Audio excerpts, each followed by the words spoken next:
looking for a man in connection with a shooting Wednesday night. Authorities are looking for Orlando Harris, who they identify as the shooter in the incident. Columbus's assistant police chief says officers were called to a home on Burgundy Drive in East Columbus shortly after 10:30 p.m.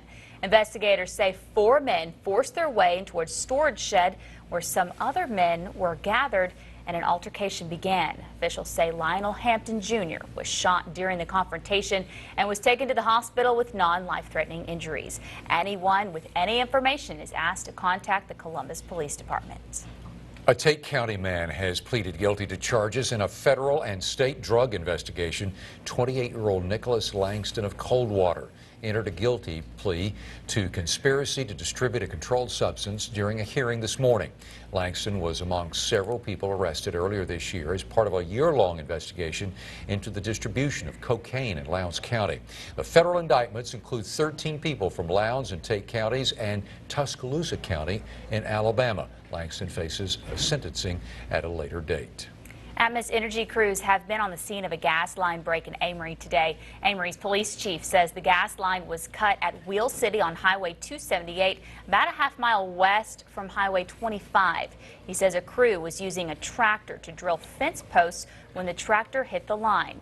There are no reports of any injuries, but some nearby businesses had to be evacuated for just a short time. The roadway was also shut down for about 45 minutes. Those workers have returned to work. The passing score required on the state's high school history exam is unlikely to rise soon. The State Board of Education is likely to vote tomorrow to keep the passing score at its current basic level, putting off earlier plans to raise it closer to a level rated proficient.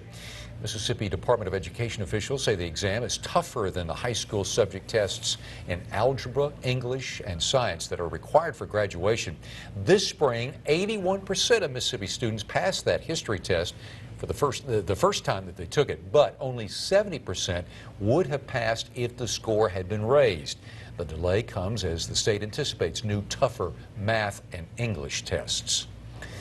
The Mississippi Highway Patrol recently conducted what they call zero-tolerance saturation details in school zones across the 9 counties of Troop F in northeast Mississippi. Over a 3-day period, troopers issued 146 citations to crack down on speeding through school zones, as well as other violations during the immediate hours before and after school. Troopers say they will continue their patrols throughout the school year.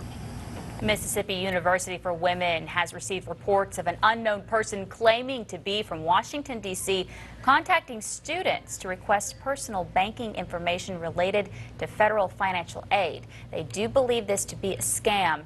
Students are advised to treat such calls as phishing attempts, so if you receive such a call, please do not respond. If you do need financial aid assistance, please contact the Office of Financial Aid at 662-329-7114.